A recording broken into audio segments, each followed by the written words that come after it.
Welcome everyone. What you see is Vivienne. Vivienne is a character in real time. She is made within Meta and Human.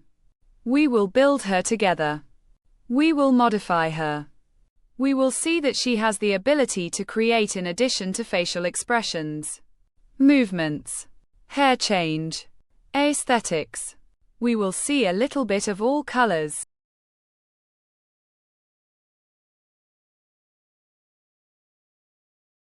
Vivienne is very nice. She will accompany us in this course, which is open to everyone. No specific skills are necessary.